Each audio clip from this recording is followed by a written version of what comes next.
Coming to the modified Duke staging for colorectal cancer. So there are six stages. Stage A means limited to mucosa. You can see the image. Okay. So stage A means it is limited to mucosa, but it is extended through muscularis mucosa till submucosa. That is stage A. Till submucosa it is affected. Stage B1 means it invaded to the muscularis propria, but it's not extended to the serosa as well as lymph nodes. B2, it is extended through the muscularis propria through to the serosal layer, but lymph node involvement is not there. C1, you can see it has extended up to the muscularis propria, but the lymph nodes are being affected. Then about C2.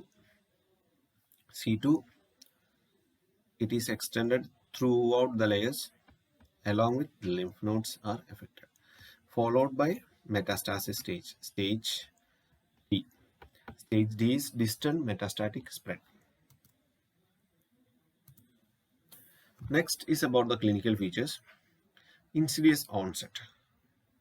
And common clinical features are iron deficiency anemia, rectal bleeding, abdominal pain, change in bowel habits, and intestinal obstruction or perforation. So these all are the common clinical manifestations. Physical findings. In early disease, non-specific findings can be seen. Otherwise, no non-specific findings. Non-specific findings mainly we can see is fatigue, weight loss. This is common in all cancers. Okay. More advanced disease, abdominal tenderness, palpable abdominal mass, hepatomegaly, ascites. And there are slight difference in right side lesions as well as left side lesions. In right side lesions, bleeding and diarrhea, while left side tumors usually detected later and could present with bowel obstruction. So in right side there will be bleeding and diarrhea, and left side there will be bowel obstruction. Coming to the diagnostic studies, we can diagnose the case with the help of history collection. So what all main history you can ask? Any related cancer, any cancer in the body, any polyposis, any familial cancer, mainly first degree relative. What is your diet practices? Any habits like smoking as well as alcoholism. Then what else? Calculate the BMI of the patient. Ask about the activity level, whether you are doing any activity or sitting simply. So related history collection you can do, followed by physical examination. So physical examination, what all things you can find out. So in early phases period, non-specific symptoms can be seen and followed by specific symptoms. So related to that, you can ask the patient about experienced symptoms. Screening. So screening should be done in all 50 years persons or above, as well as asymptomatic patients. DRE, digital rectal examination, sometimes can be done. And FOBT, fecal occult blood test. If there is presence of blood in the uh, stool test, it indicates polyposis as well as CA colon.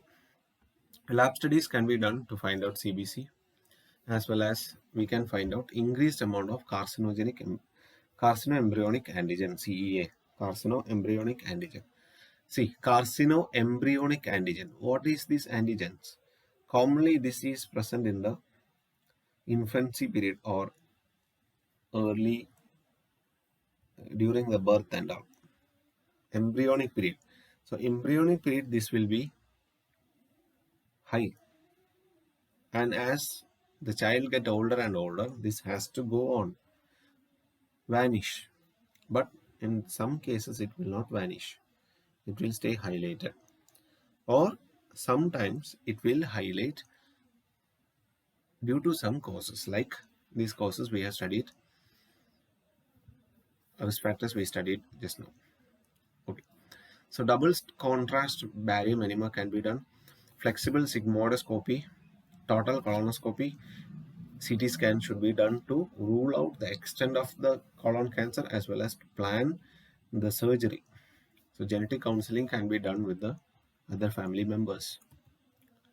Complications can be seen like partial or complete bowel obstruction, hemorrhage, perforation, abscess formation, peritonitis, sepsis as well as shock can be seen in some of the patient.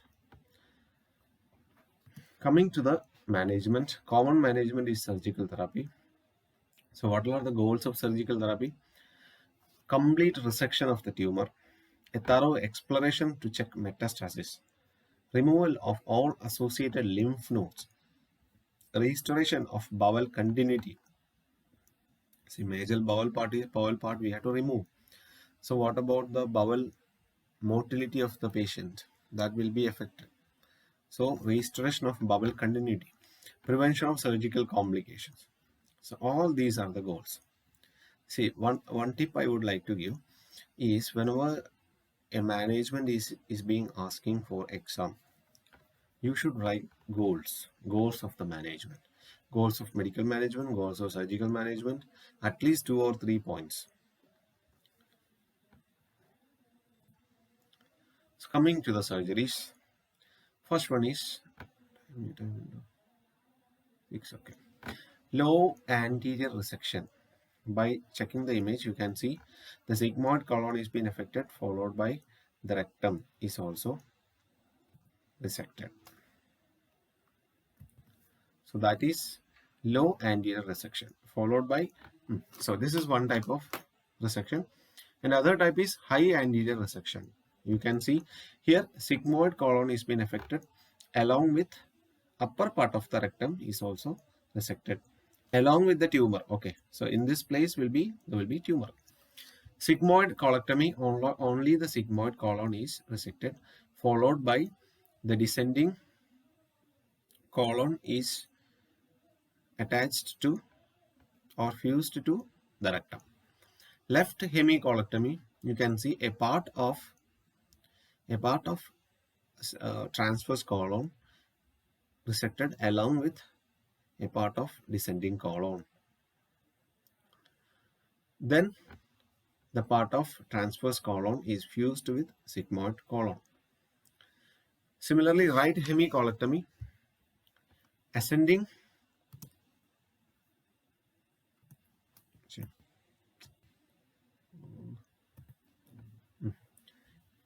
ascending colon is being resected along with a part of transverse colon is resected, followed by fusion of transverse colon to the small intestine.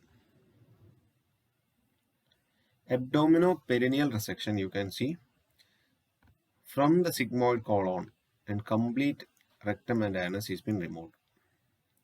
Total protocolectomy, you can see the complete colon is being removed. Subtotal colectomy, until the sigmoid colon or rectum it is been not rectum until the sigmoid colon it is been removed. Total abdominal colectomy, all the colon is been removed except the rectum and anus.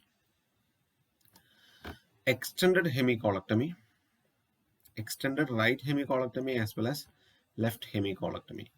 In this, it is just extension to the right or left hemicolectomy. Some more extra part is been removed from the transverse colon. So this is all about the surgical management of colorectal cancer.